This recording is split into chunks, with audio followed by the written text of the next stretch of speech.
I see you took a snapshot. Okay, cool. We're recording. Great. What time is it? Time on deck, 10:21. Cool. Okay, I just have to count down to put me in fucking podcast mode. So, in three, two.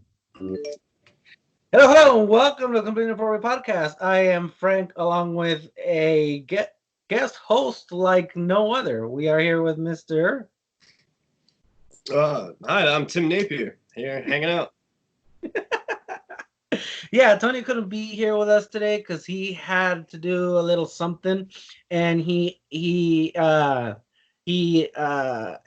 asked fucking Tim here to have his seat, host for in his place. What does that what does that tell you about Tony? uh, Yeah, that he approached you of all people to be in his stead. well, I guess he's a risk taker, to say the least. Oh, okay.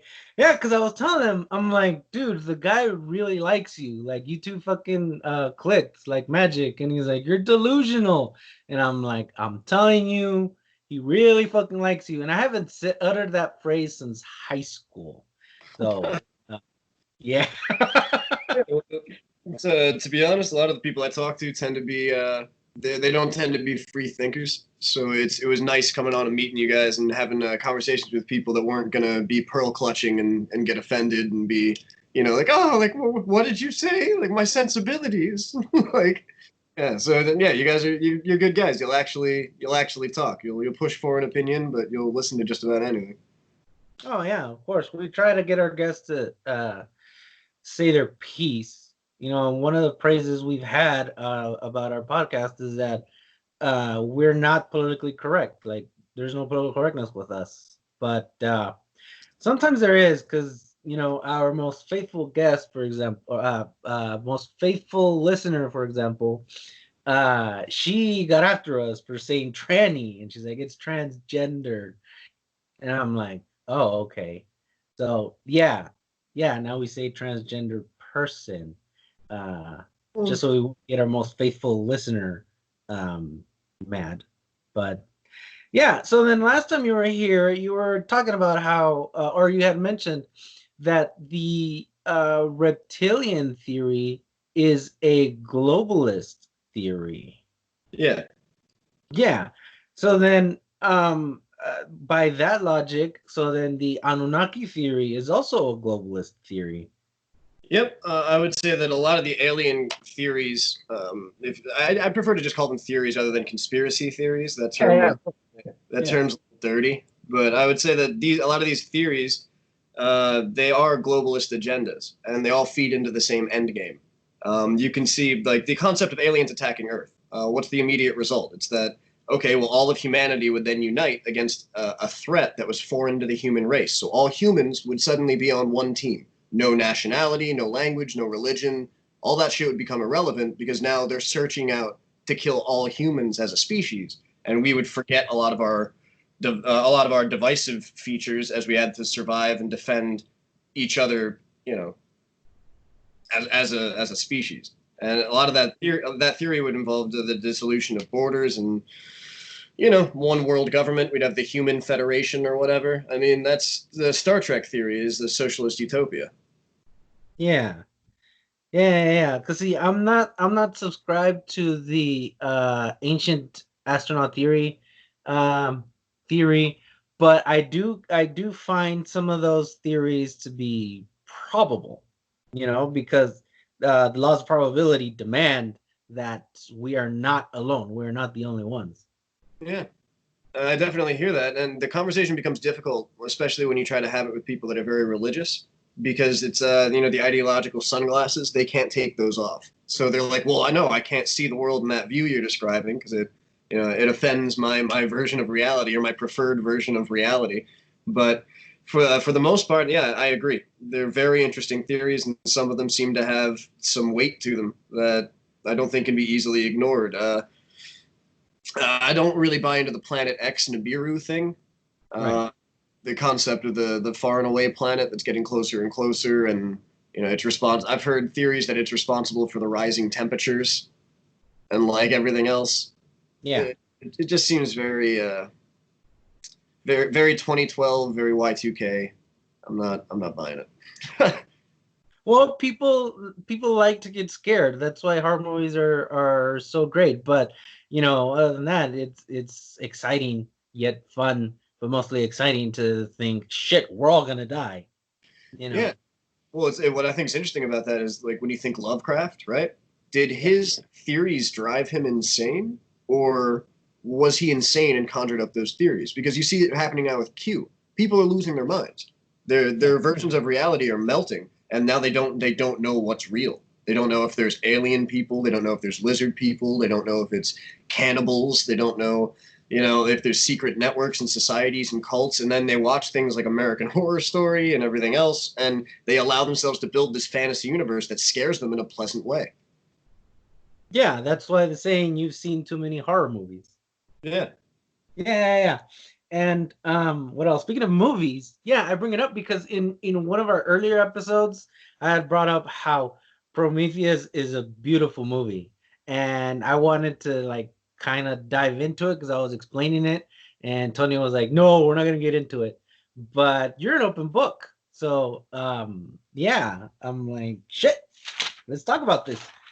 And yeah, I especially the opening scene. The opening scene is the one that sets the tone, kind of like with Guardians of the Galaxy and Star Lord, how he starts dancing to fucking Redbone, I think the band is called.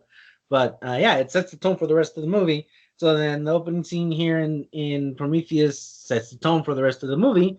And I explained that scene because in the beginning not many people fucking understood what that scene was, and I explained it to them how it's divine suicide. And Yeah. yeah, and I mean, how yeah. no, yeah, no, you're absolutely right. The allegory exists in a lot of religions and a lot of cultures. We think of it as Christ's sacrifice as well before he was, in a way, reborn. But that's the same concept. We're looking at the idea of, wasn't it Cyrus as well? I think so, probably. um I don't know. I think so. Let's go with yes. But We can just anyways, yeah. we'll blanket it with multiple Egyptian gods. Yes, that's another thing. That apparently this whole Anunnaki thing is based on the Sumerian tablets. That the Sumerian gods are the Anunnaki that come from a different planet, like Nibiru. But we've already established that that's pretty fucking far out there. Not the concept that otherworldly beings came into this earth and created us as a slave race, but that there is an extra planet with such a large fucking orbit that it puts us in danger every fucking 3,600 years, I think it was. Yeah. See, I really enjoy the concept, and I think it's easier for me to understand or accept the idea of extra dimensional beings than merely extraterrestrial. Because the idea of magic, I mean, magic is merely technology you don't understand yet. Yeah. So if I had a lighter in the 1600s, I would be a witch or a wizard, you know? But I mean, that said, for the most part, I think that the idea of divine sacrifice, as you put it, is it makes some logical sense. I mean, you've seen the idea of human beings being crafted by as a slave race to mine minerals from the earth, like gold, etc. That's a pretty common theory. You also see a lot of the same concept of extra dimensional beings being the concept of demonic possession, or the idea that we're not alone and there are demonic forces. The boogeyman theory. I mean, that's just another conspiracy creepypasta that you can go down that scares you. And to some degree, you can say that it's true, but you could argue that I think was it on this podcast where we were saying that you could argue that drugs are gods in a way, or drug like you Yeah, could yeah, that was Tony's mention. right. I think that yeah, I think that you could build another version in which all of your emotions are related to demons, or and if you're happy, it's because something is making you happy. If you're sad, it's because something's on your back making you sad, and you have to do some sort of a dance, or you have to do tantric yoga in some certain recipe in order to reject that demon. And it would physically work. I mean, if you were to force yourself to do yoga every time you were sad, you would become happy. It would fuck with your brain. You'd get dopamine. You'd feel much better. But it would just be an interesting response. And it would, we would say that that's barbaric and uncivilized. But is it really more uncivilized than taking a pill every time you feel sad and bombarding your brain with actual chemicals that foreign to your brain? Like, I don't know. Yeah. Just to say what's more logical in that end. Like you can say that it's based off experience, but at the same time, nobody really knows. Nobody really knows. Like we have to know that we don't know. Yeah.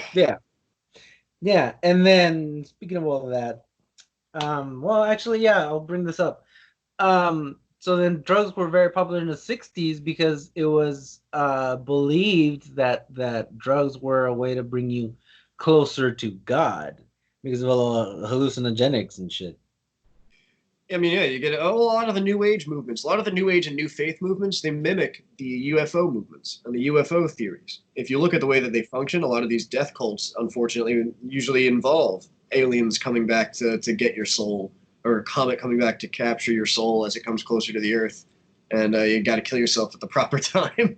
Like that's the theory, and people believe that, and people have died because of beliefs like that, and a lot of people have died, and you can't think that we're incapable of believing shit like that. Everybody is. The human brain can be hacked. Our belief systems, our perspectives, especially after being born in the West, like we have been, and raised under Judeo-Christian, I do that with air quotes, format. Like, if that's the case, then when that reality is fractured in any way, it can lead to some really disastrous effects. If you take away the significance of the patriarchal figure in a child's life, that after a kid's grown up in a house with a father and a mother and the white fence and everything else, like they did in the 60s, you support the female empowerment movement, which basically was just LSD and ecstasy and sex. But like that was what it, but now it's been labeled some sort of an empowerment and civil rights movement. But you look at Woodstock, they weren't fighting for anything but another hit and another song, man. Like, it gets coated over with really pretty paint, but come on. Like, There's Timothy Leary, like the whole concept. If I'm not selling you enlightenment for a couple dollars a hit to bastardize a Hunter S. Thompson quote, like that's not what I'm actually doing. I'm just selling you drugs, and I'm channeling you into having some sort of a hallucinogenic experience, and I'm convincing you that it's magic because you don't understand the technology. Yeah, like the Mandarin. His 10 rings aren't magical. It's just alien technology.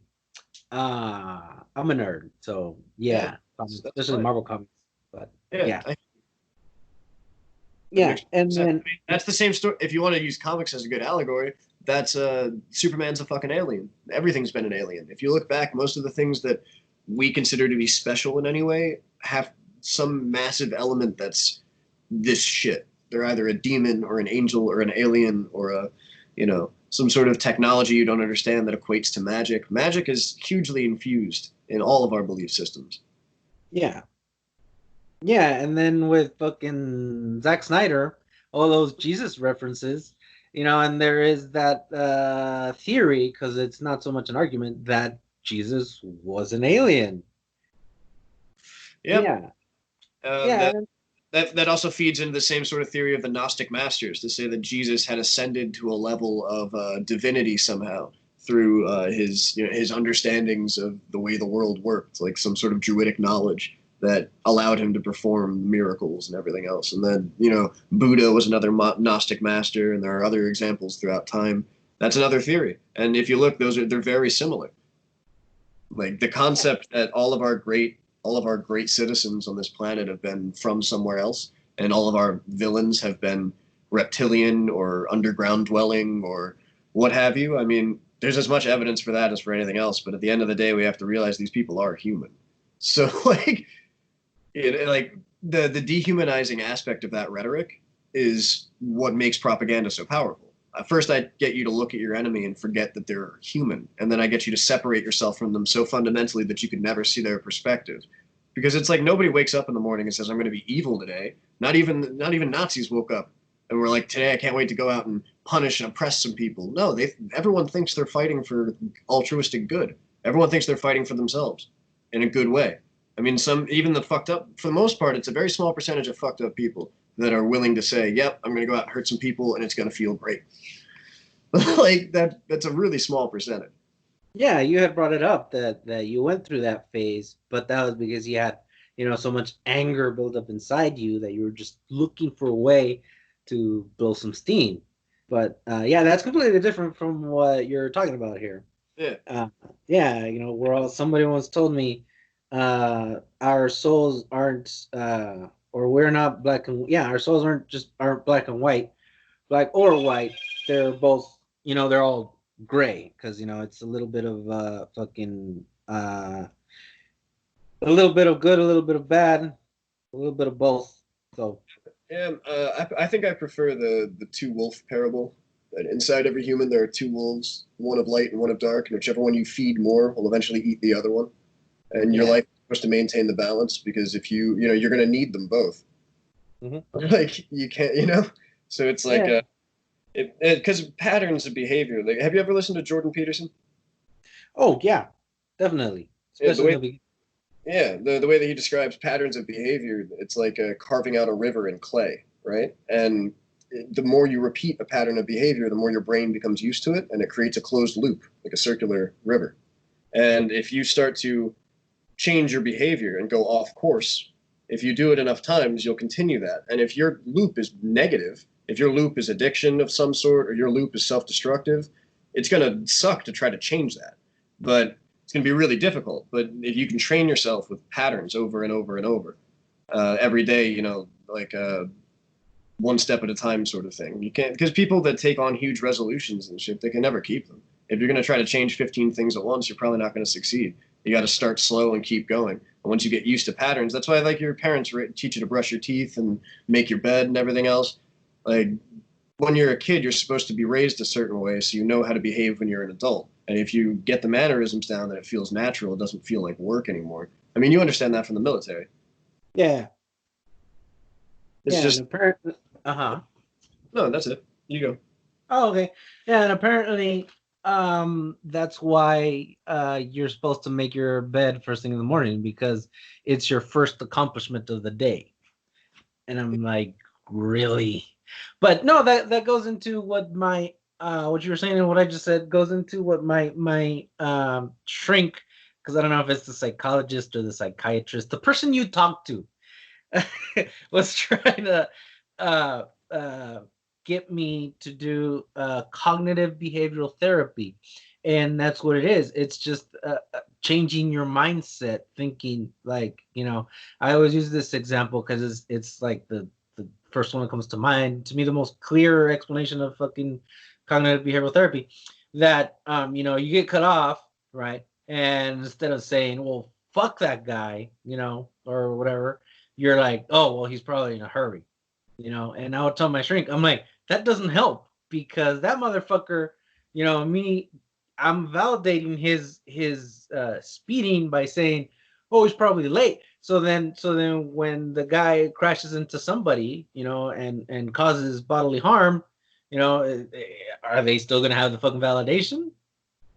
Yeah, I hear you. I've got some complaints about cognitive behavioral therapy as well. I had to undergo a total of 14 months of cognitive behavioral therapy, and right before I got out of prison, when they sent me to like a halfway program, and I had to from one halfway program to another halfway program after taking classes while I was still in prison on the same thing, and it does not work, and you can't force it on people. Like the biggest piece of it that has to be understood is it's you have to be willing, and you have to be willing to be cognitive to implement cognitive dissonance in order for it to work.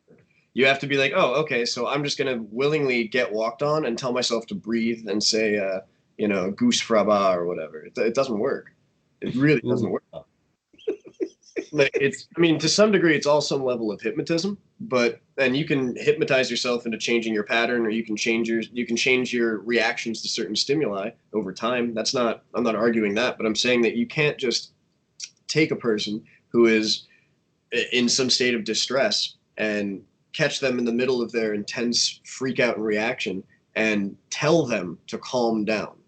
Like, I don't know if you've ever had that argument with a girlfriend, but telling her to calm down is never going to get you the response you want.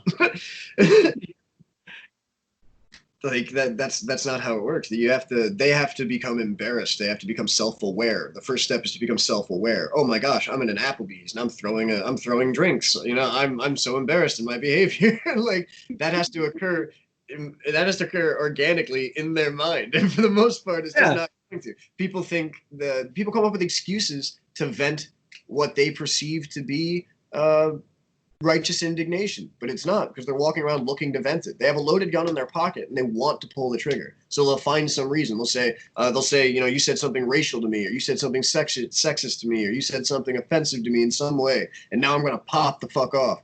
You wanted to pop off when you woke up. Don't lie. You're just an angry person. Like, yeah, I think that's where the term microaggressions came out to be, because some liberal somewhere was like, what can I get mad at today? There's like, nothing's pissing me off. You know what? Microaggressions, those are a thing now. Yeah, they say that soft time breeds soft people, and they are not kidding. Yeah, but the breakthrough I had with cognitive therapy was because I had been following a spiritual catalyst for a while, named Teal Swan. You know, and because I had been following her for so long, like I read her tweets and I saw her videos, I came to the realization when I was with this one girl, it's always a girl. One thing to know about my life is that when something happens, it's always because of a girl. But yeah. So then what happened? Yeah, because she was like, no, I'll pay for dinner. And I'm like, no, I'm a gentleman, I'll pay. And we had that argument. And what I told her was that, look, these fucking $20 that you would have spent, I am saving you that, you know, because one, I picked you up, B, I'm fucking paying for your dinner. So then those $20, you can use them, the $20, that's a full tank of gas, so you can use it on gas. And then your question is going to be, what are you going to use that gas on? Are you just going to fucking frivolously throw it away, just fucking going on a fucking dick appointment or whatever? Or are you going to, you know, do something productive with that gasoline, you know, like fucking let it be fucking worth the fucking cause? Yeah, that's pretty cognitive therapy of me. I realized that, I'm like, holy shit, this is what my shrink was fucking telling me about. Huh. So yeah, I didn't give him the credit. I gave it all to Teal Swan. And if he's listening, which I doubt, you know, that's what happened. All credit goes to Teal Swan. Yeah. A lot of it's just training yourself to see it a different way. Like it's a sad fact, but it's true, and it pisses me off at times. You are completely in control of whatever you are doing and however you are reacting to it. It is entirely your choice. And it sucks sometimes because someone will say something or something will happen. You'll read an article, or, you know, something legitimately will happen, from stubbing your toe to whatever the fuck, you know, getting cut off in traffic. And however you behave, you have to realize that you are entirely responsible for being there. And the first thing that, when you start looking around and going, oh, there's got to be someone else I can blame for wherever I'm at, like for whatever the situation is, let me find someone else who is entirely responsible so it's not my problem. You've just said, I don't want to drive, I don't want to live my own life. You've just said, I don't want to take responsibility for my own actions, and I'm going to pretend that I can blame it all on someone else. Because the fact that it has happened, the fact that you've had, you know, orphans that have grown up to be billionaires on their own accord, like the fact that it's happened is proof that none of us really have an excuse. So the problem is you can't tell that to someone who is used to saying, well, I have excuses for why I don't want to try as hard, because I'm sad, angry, upset, begrudged, broken, ugly, whatever. And like people will say this shit, and it's like, dude, like, you have to realize that you're hypnotizing yourself into believing those things about yourself by saying those are your excuses to not fucking get up and go. And my big problem with a lot of therapy now is it's all about validating your feelings about yourself. And it's like, what if your feelings about yourself are wrong and you just need to change your perspective? You should not validate that. You should not tell them, well, no, there's nothing wrong with you, Karen. You're perfectly fine. You should be like, Karen, stop being such a bitch all the time, man. You're nagging everybody and they hate it. Like, whatever is wrong, you can't take it out on everybody else, Karen. Stop it. Like, but I don't know. People got to grow at their own rate or their own speed, unfortunately. And a lot of people are choosing not to grow because they're being told they don't have to. Oh, well, speaking of which, now you can't say Karen anymore. Like Karen is the N word for independent women, for women who are keeping this world together. No, it's not. That's ridiculous. Come on. It's getting to be ridiculous. I don't. Oh, yeah. Oh shit. Yeah, that's yeah. I object to that. There is no moral outrage. Fredo is not the N word for Italians either. Like, this is ridiculous. Chris Cuomo, wasn't that Cuomo? Yeah. Fredo, that's the N word for Italians. No, it's not. No, it is not. Yeah, and then he called himself Fredo years before that. Dude, it's a reference to a freaking movie. Let it go. Oh, no, you're not a victim and you're not precious. You're not a snowflake. Just stop it. Just stop. Yeah, and then he asked the guy, he's like, "Are you Italian?" He's like, "Yeah, I'm Italian." And then his fucking accent comes out. He's like, "It's an insult to you people." Yeah. Didn't you threaten to throw a dude on the stairs too? That same day, he was like, "You call me that again, I'll throw you down the stairs." What the fuck? An elected official. He's representing people. Like, he's representing millions of people. Oh gosh. Yeah, some people's kids, man. I'm telling you. Dude. See, more people need to go back to hitting their kids and telling them to sit down and be quiet and play with sticks in the front yard, no phone. That needs to start happening again. I mean it, because it breeds better people, I think. You know, it's shitty at first, but then you stop doing whatever you were getting hit for doing, and you get your shit together. Oh, like me, I never drag my heels when I walk. I never make noise with my heels, because when I grew up in a house where if you made noise when you walked, it was over for you. Like, it was over. Like, and just like little shit like that. I wish I'd had more, I don't know, more intelligent and logical things that I was like now hesitant to ever do, like naturally. I wish he'd like had me, you know, be really clean or like orderly or like something like, I don't know, something more appreciative. But as it is now, I'll walk quiet. You just need people.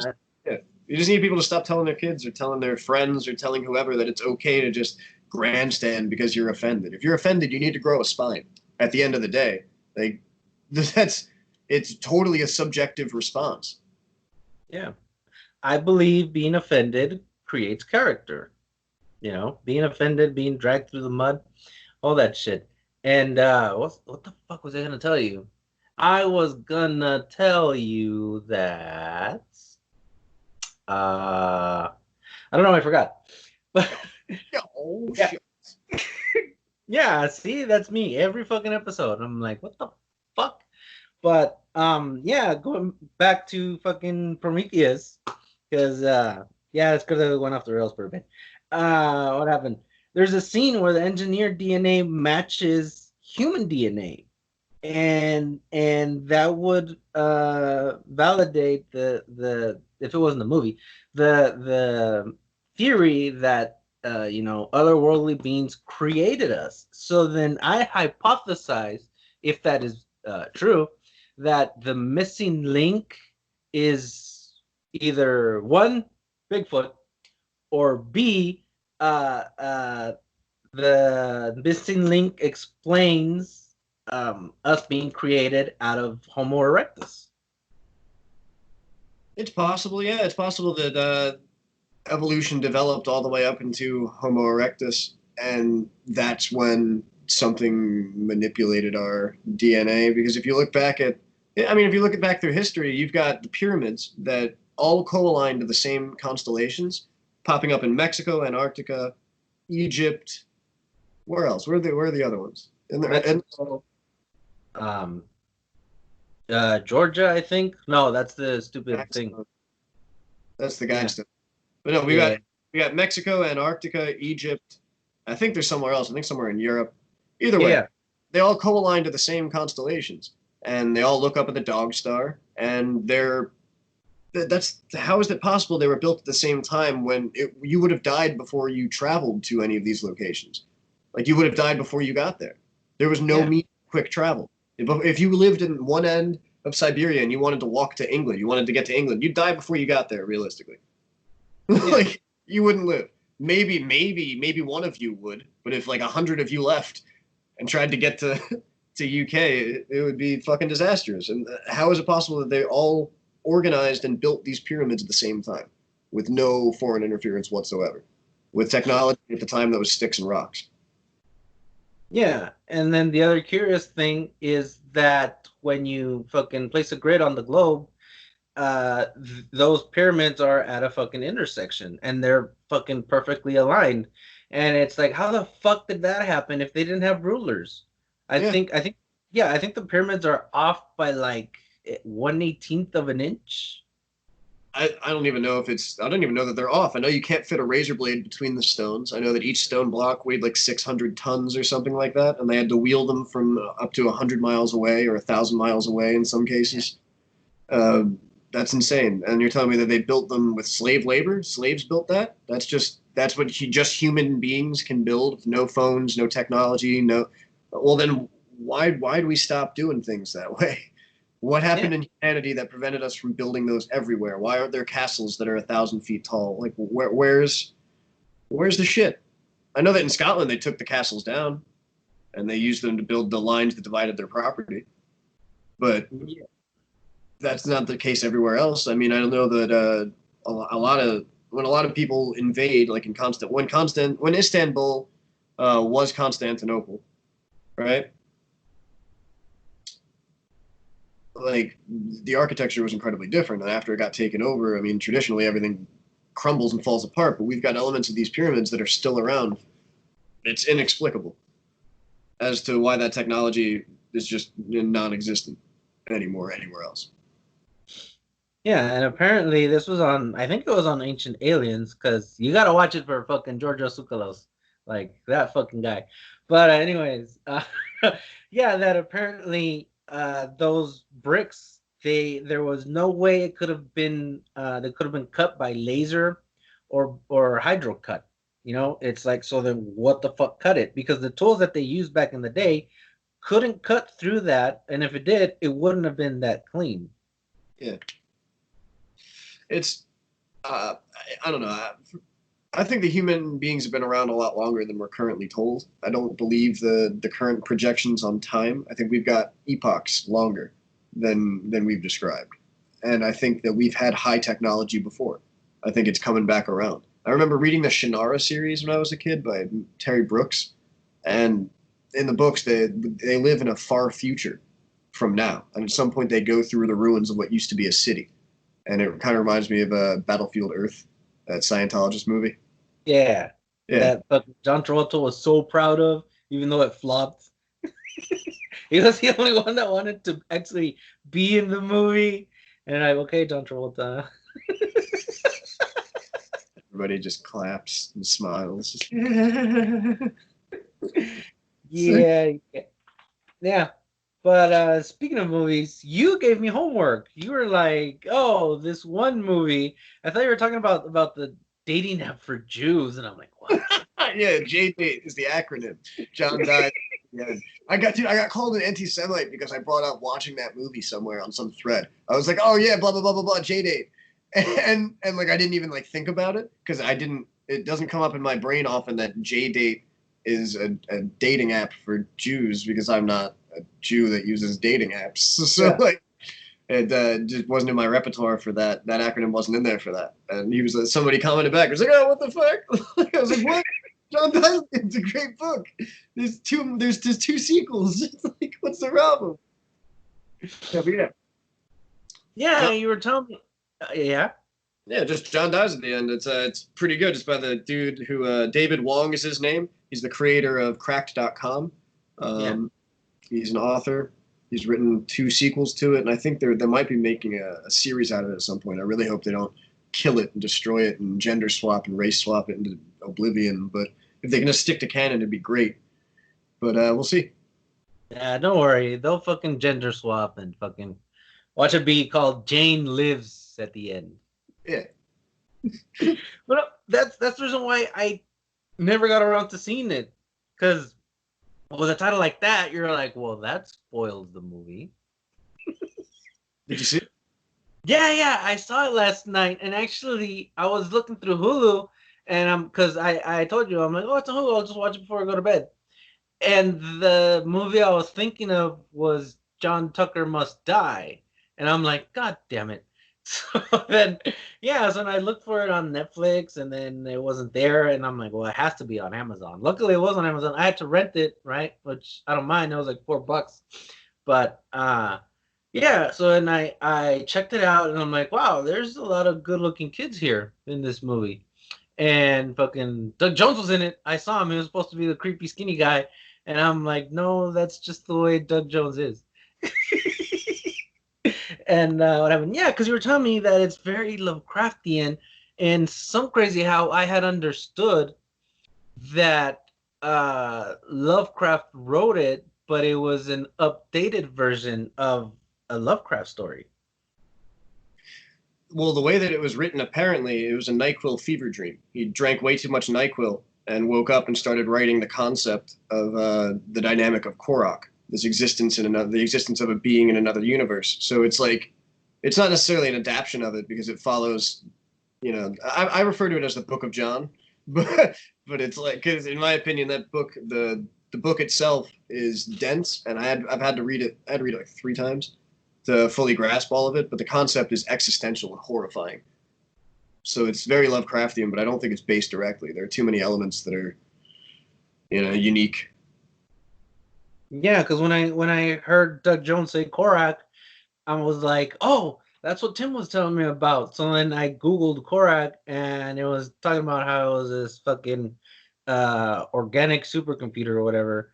And then below that, the fucking recommended searches, I think they are, it was all these Lovecraftian monsters or Lovecraft monsters, and I'm like, or the Elder Gods. And I'm like, holy shit! So this is an updated version of a Lovecraft story. But then I read this, the what the fuck was it? I clicked on the Wikipedia link, and I'm like, this wasn't written by Lovecraft. What the fuck am I watching? But you liked it? Yeah, I liked it. What the fuck was I gonna tell you? Yeah, I liked it, and I'm like, okay, fucking. I always considered Lovecraftian to be fear of the unknown because some people consider Alien, the original, to be Lovecraftian because it's fear of the unknown, you know, space and all that. And then I saw the tentacle monster, and then I'm like, okay, there was a stupid video on YouTube that defined what Lovecraftian actually means, and I can't remember that. So I'm like, maybe Tim will explain it to me, like in finer detail, as he so eloquently explains everything. Yeah. No, Lovecraftian. When I use the term, as I understand it, it's just based off Lovecraft, of H.P. Lovecraft, and H.P. Lovecraft was an amazing writer, and he's being criticized now because some of his ideas are considered, or some of his stories were like, I think they were anti-Semitic, is the complaint, but it doesn't really make sense because you have to understand that the guy was a horror author who was schizophrenic, and instead of being medicated, he just drank and smoked opium and wrote his stories. And he was making a bunch of money from it, so he didn't find any reason to change any aspects of his life in that direction. But he was suffering with unchecked mental illness for a really long time, and it comes out in his stories. These nightmarish images he had, they legitimately plagued him.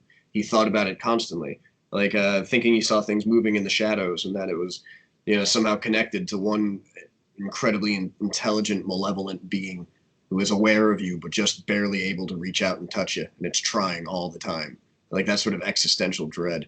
Are you, or like maybe you aren't yourself, maybe you are a clone of yourself, and you know you hold the memories and sensations and emotions of yourself, but you're not you. And it's like, what if you were to walk into your bathroom and see your body in ice in the tub, You know what I mean? And some sort of creature standing there, holding surgical equipment, looking at you like, oh, you're awake too early. Like, nothing to worry about now. Like, so it's just existential, you know? Yeah, existential crisis. I was gonna bring up, but I couldn't fucking steer into it. How what's it called? Schrodinger's cat. That theory fucking suggests that fucking there is at least a god out there because somebody has to be observing fucking humanity to acknowledge humanity, therefore humanity exists. Much like, Schrodinger's cat, that fucking when it's in the box, it's neither alive or dead, but it's not known until after you open the box. If it's dead, you're like, okay, it's dead because I see that it's dead, or it's alive because I see that it's alive. So, Right. yeah. Uh-huh. No, I hear you.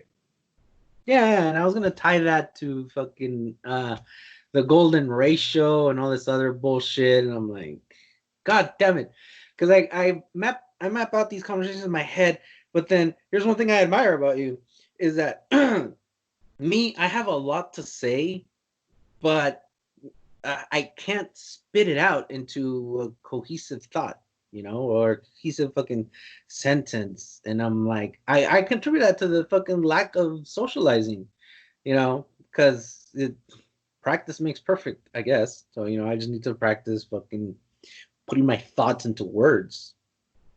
Yeah. Well, what helped me was actually listening to fast-paced poetry and hip hop, like music that has very fast lyrics. Trying to break them down in my head allowed me to get a little better at thinking quickly and then speaking quicker. And I'm not saying that I can rap at all. I'm just saying that it allowed me to. I mean, it helped basically because it got my processing speed up, and that I don't know. That's what it Yeah, felt like. well, my mouth can't keep up with my thoughts, is what I'm saying. So I just need to fucking slow it down a bit. But what happened? Yeah, fucking Clancy Brown is in fucking John Dies at the end, and I'm like, oh, that's Clancy Brown. That's the voice of Taskmaster, the voice of Red Hulk, the voice of a lot of things. And I didn't think he was gonna speak, but no, he ended up speaking towards the end. And I'm like, oh, okay, cool. Yeah, but what else I got for you? I actually have these questions I didn't get to fucking ask you.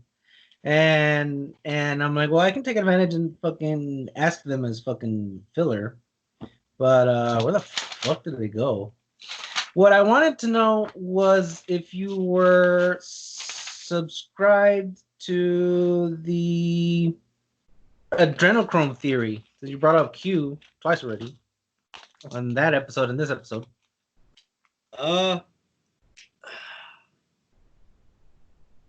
That's complicated. I do understand, and it should be understood that the world is unfortunately run by elites, and a lot of them are interested in things like pedophilia or spirit cookings and mock cannibalism, which implies that they're okay with and not turned off by the concept of eating human flesh.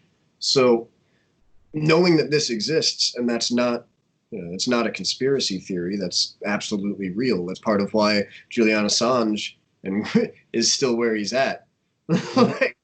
And there are powerful forces dedicated to maintaining certain status quos at all times. And I think that Q, the movement now, is completely hijacked. I think that shit is being led into spiraling nonsense where people are just getting broken of their equanimity and now they don't understand or trust the way the world works. It's ultimately a globalist fallacy because I think it's controlled up because it's steering people into eventually rejecting any form of governmental control or civic nationalism, having no pride in their country, thinking their entire government is evil, thinking that they have nothing to be proud of. And it's like that sort of demoralization, I think, is a weapon.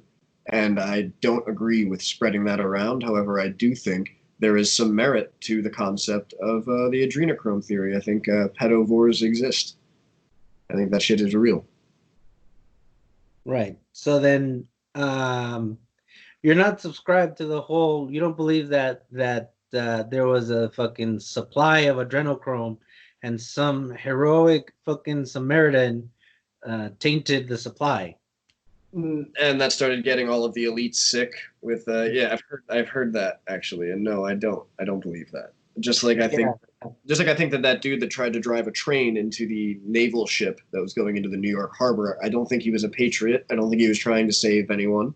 I think that he was driven to do something insane by a group of people that are weaponizing people's fear into acts of insanity.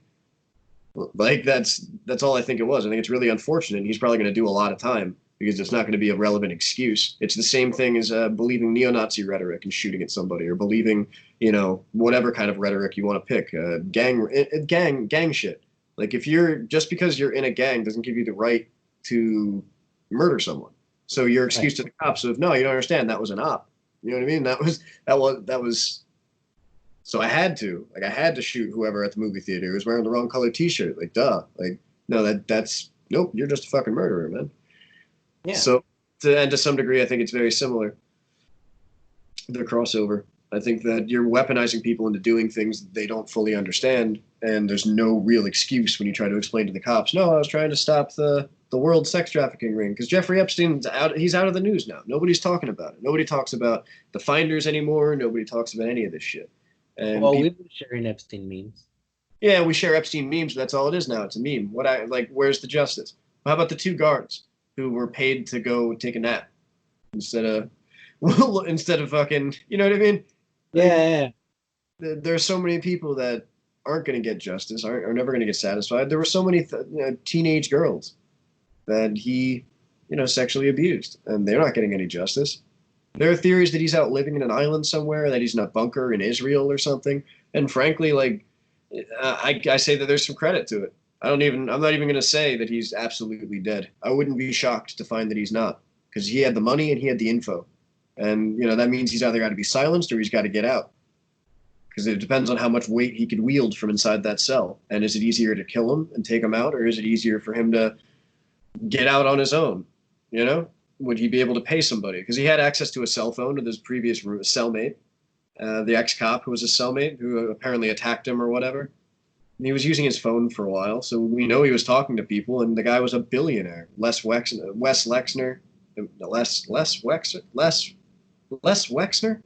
Wexler. I don't know. The guy who owns Victoria's Secret. He actually stepped down now. He's no longer the CEO of Victoria's Secret, which is interesting. A lot of the CEOs that have stepped down, I don't know what the correlation is. Either they're expecting pandemic or they're going to be looking at charges and getting sued for the way that they're promoting foreign propaganda and allowing the China's CCP party into their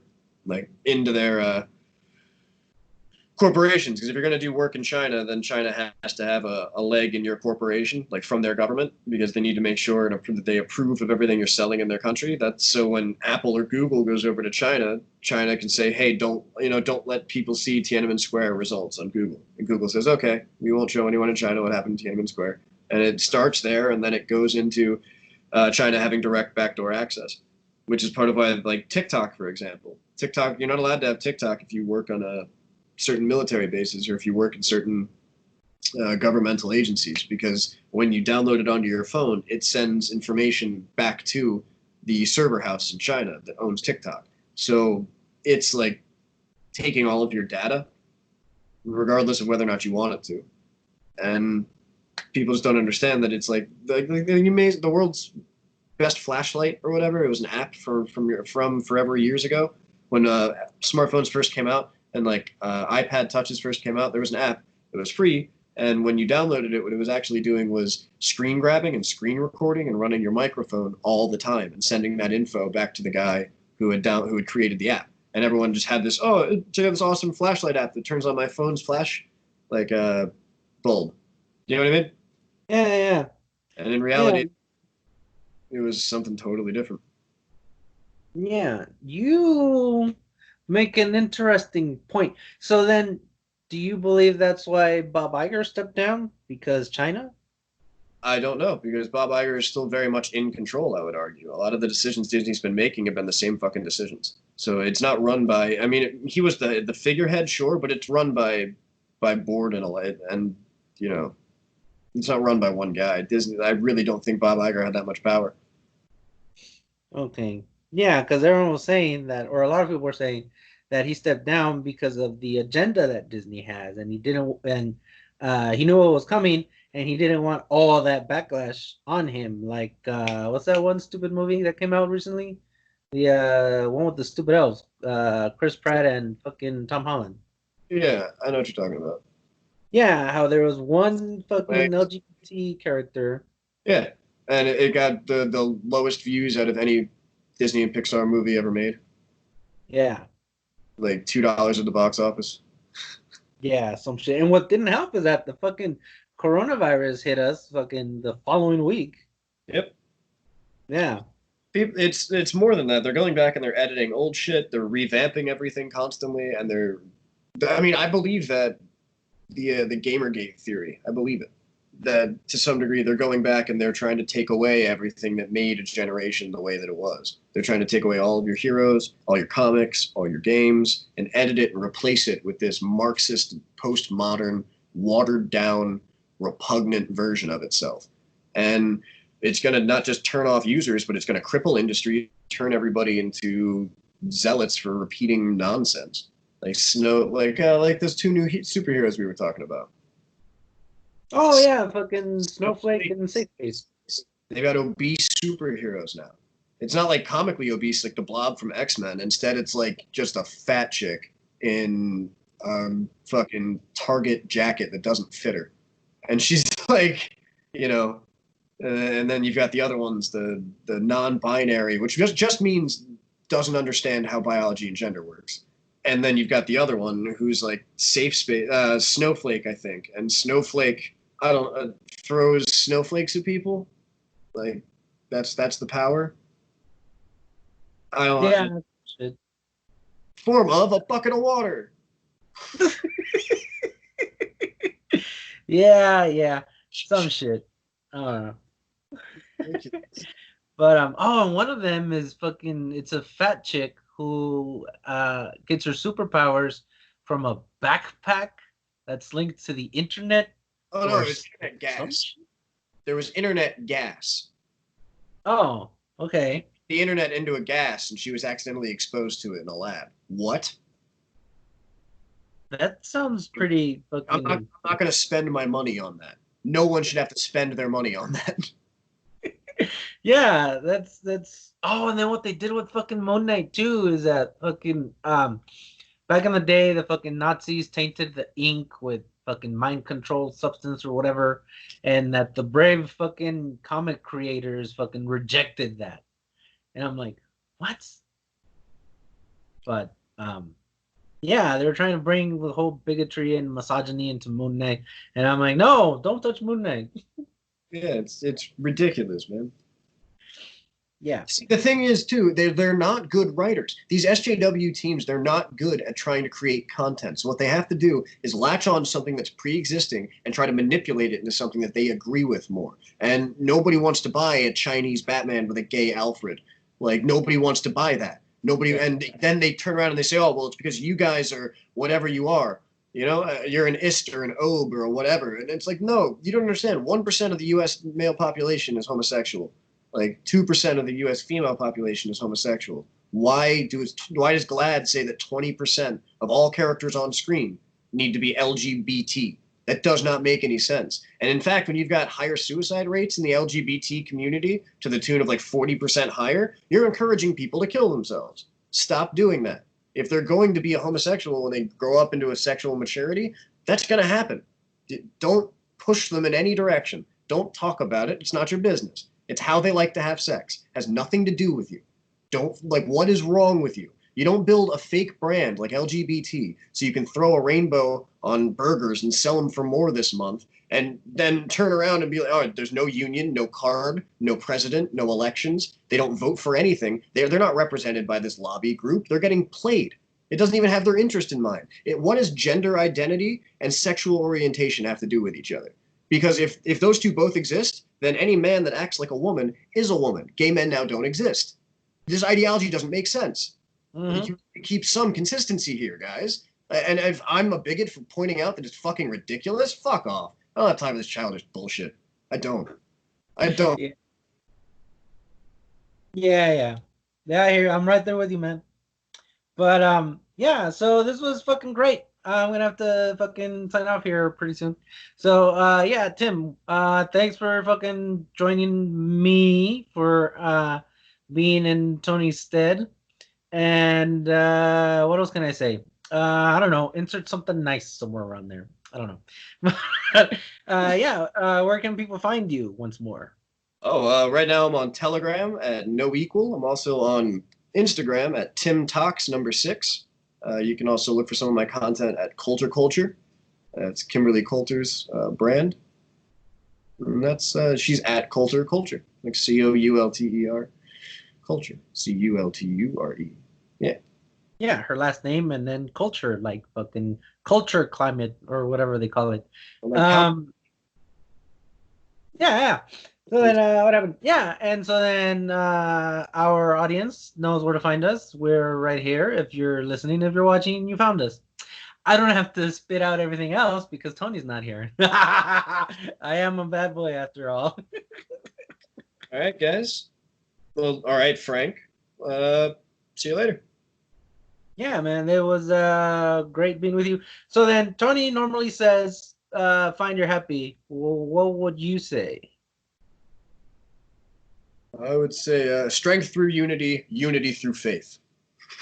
Cool. And remember to be excellent to each other. Okay, great. Bye.